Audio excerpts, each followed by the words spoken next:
Uma das perguntas campeãs aqui no consultório a respeito de libido é: Marcele, é tudo muito bom no nosso relacionamento, mas o sexo não é legal. Vamos falar sobre isso hoje.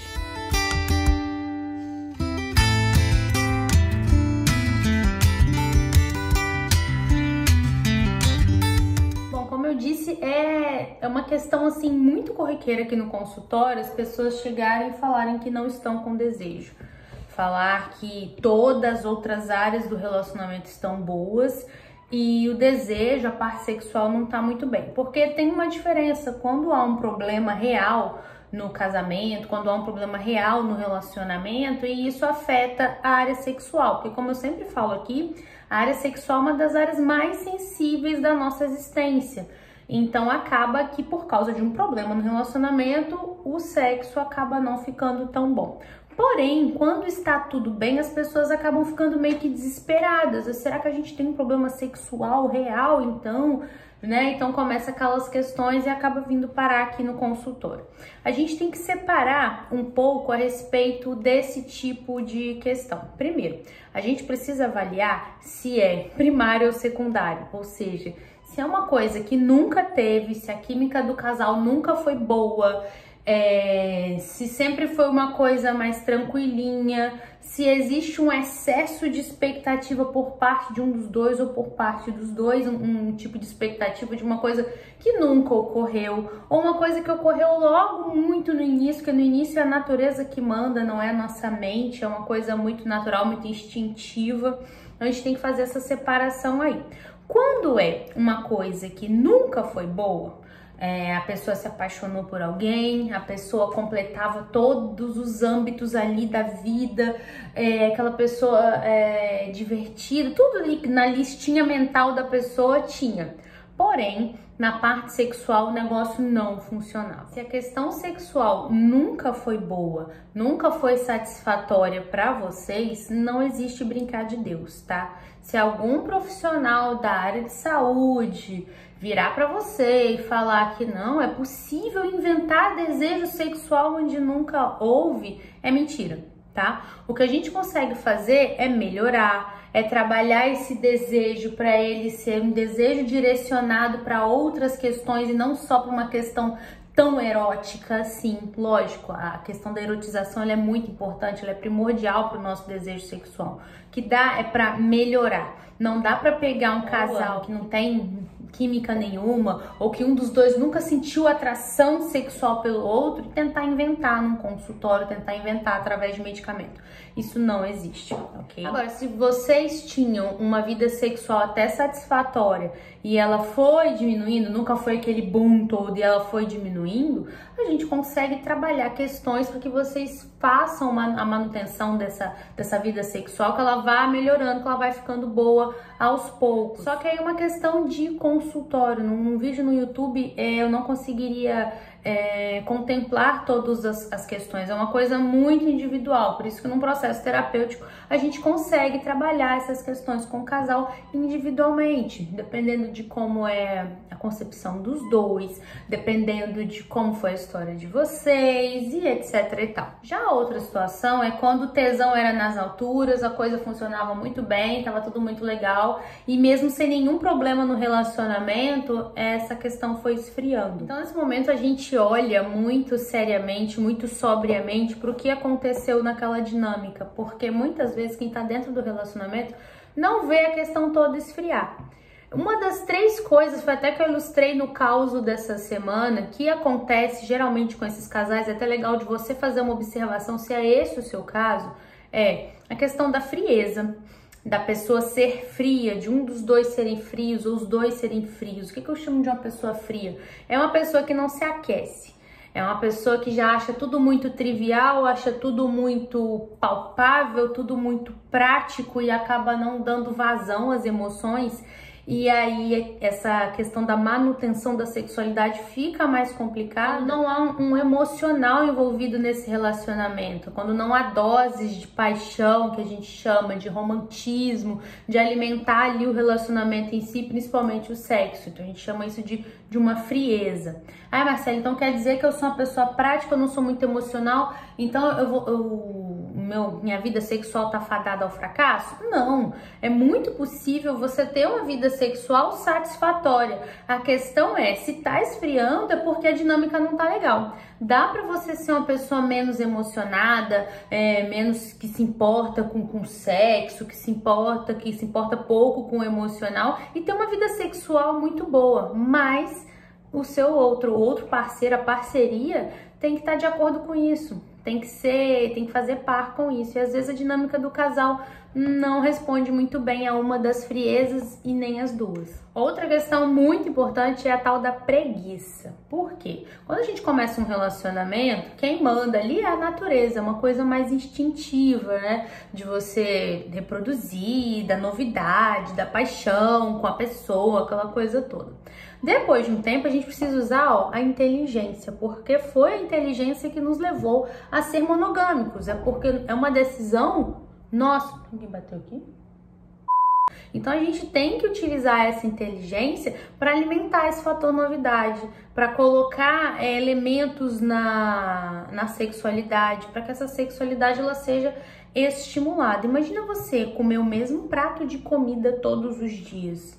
Você vai enjoar, por mais que você goste, aquela coisa não vai ter, aquela questão. O que a gente faz? A gente muda, a gente troca o cardápio, a gente troca o tempero, porque no sexo tem que ser no automático, tem que vir do céu. Não, a gente tem que parar de preguiça mesmo, pesquisar as coisas, mexer com o sex shop, usar a criatividade, trocar ambiente, porque isso é importante para o relacionamento. E por último tem aquela questão, né, da falta de química. Ah, Marcele, no início a gente tinha uma química muito boa, mas acabou que a gente perdeu essa química. No início, como eu disse, é tudo muito automático, é tudo muito natural. E durante ali o tempo, podem acontecendo elementos, você vai formando ali a imagem da pessoa e pode ser que essa pessoa não seja tão atrativa assim. Quer ver uma coisa que faz perder interesse sexual facilmente? É excesso de proximidade. Muita gente não tá pronta para essa conversa, mas você ser excessivamente colado na outra pessoa, perde o fator novidade. Você não tem o que trazer, você não tem o que falar, porque tá o dia inteiro junto, um tá vendo o dia do outro, vai pro banheiro, já fala faz cocô, né? Mas vai pro banheiro junto, toma banho junto, tudo tem que ser junto. Se faz um convite de alguma coisa, não vou poder ir porque fulano vai estar estudando. É um tipo de coisa que vira uma simbiose maluca e acha ruim quando o tesão vai embora, quando a libido vai embora e bota a culpa na química, né?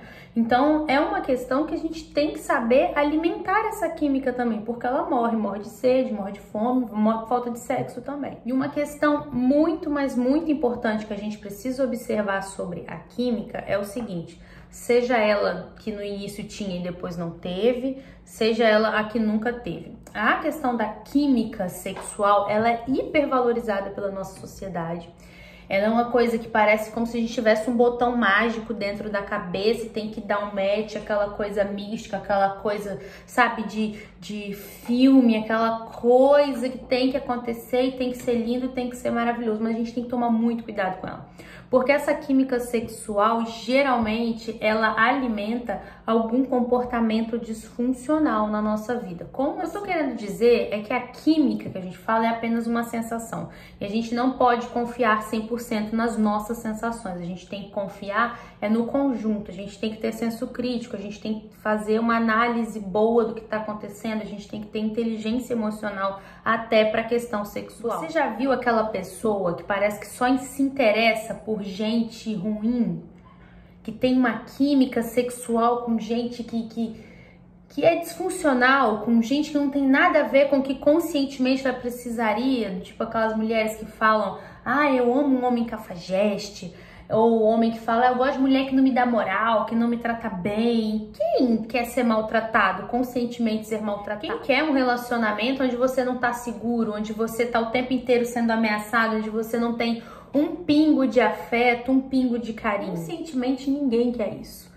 O problema é que a tal da química, porque ela é muito valorizada, ela pode nos levar para essas armadilhas emocionais. Por quê? Porque essas armadilhas emocionais, esses padrões desviantes de comportamento, eles lutam para sobreviver. Eles são as coisas que a gente fez a vida inteira. São coisas ruins, mas é o que a gente já conhece. Então essa química sexual, ela serve como uma manutenção dessa questão. Então às vezes As pessoas se mantêm em relacionamentos ruins porque não conseguem se sentir atraídas por pessoas boas e não entendem por quê. Por que que isso acontece? Então é interessante a gente tomar muito cuidado com esse negócio de química. Não é valorizar tanto. Quando você for escolher alguém para estar com você, não for escolher alguém para fazer sexo casual não, ok? Quando você for escolher alguém para ser um companheiro para você e você se basear somente na química ou você contar com essa química sexual como grande parte do seu fator decisório, a chance de você errar na escolha é muito grande. A não ser que você tenha aí um padrão emocional muito bom, que você faça terapia há muito tempo, que você tenha um bom autoconhecimento, que você tenha conseguido trabalhar a sua mente para ter essas coisas todas em conjunto. Só que para a maioria das pessoas isso não acontece. Se eu puder te dar um conselho, o primeiro é faça terapia, se conheça, se entenda. O segundo é não valorize tanto a química. Queira estar com pessoas, queira se relacionar com pessoas que vão ser boas para o seu eu, que vão ser boas para você, que você vai conseguir ter ali que você tem um relacionamento saudável, que você tem ali uma química razoável. Também não é para ficar com pessoas que você tem zero química, porque eu já expliquei que a química a gente não inventa, né? Que desejo sexual a gente não produz assim. Ah, eu gostei dessa pessoa, eu não tenho tesão nela, mas eu vou casar com ela porque eu vou fazer uma terapia, a terapia vai fazer eu ter tesão nela. Não funciona assim, tá? Mas também o outro exagero, o outro extremo da coisa também não funciona bem, geralmente. Então, assim, busca um equilíbrio quando você for estar com alguém. Ah, Marcele, já estou com alguém, o que que eu faço? A gente sempre parte da premissa de que a gente tem que sair de qualquer situação, seja relacionamento, trabalho, seja o que for, com a consciência de que nós tentamos o que era possível. Por isso que eu digo, essas questões, principalmente sexuais, é muito importante que você procure uma terapia, que você procure se entender, procure se conhecer e que você olhe com sobriedade. E não mais com esse olhar místico de que o sexo tem que ser uau, de que acontece alguma coisa, joga um raio laser, dá um tesão maluco e não sei o que. Essas coisas são muito boas, mas elas não podem ser base na nossa vida, porque se a gente se baseia nisso, acontece que a gente vê muito por aí. Relacionamentos fadados ao fracasso, relacionamentos que parece que a pessoa se sente obrigada em estar com a outra, tipo, nossa, eu tenho que ficar com ele, falando assim que, nossa, tanto que me faz mal, essa pessoa me faz mal, essa pessoa me faz mal, mas num sentido, ela me faz mal, mas eu sou refém, sabe? Por quê? Porque a gente toma decisões baseadas em coisas que não condizem com nossos princípios, que não condizem com o nosso eu, por pura falta de autoconhecimento e por pura hipervalorização de alguma coisa que não é tão valorosa assim. Ok? Você quer sugerir um tema, você tem alguma dúvida, ficou alguma questão que eu falei atravessado, falei rápido demais, ficou complexo o que eu disse, pode me mandar uma pergunta que eu vou ter um imenso prazer em esclarecer para você, tá bom? Muito obrigada por ter assistido até aqui, um beijo e até o próximo vídeo. Tchau, tchau!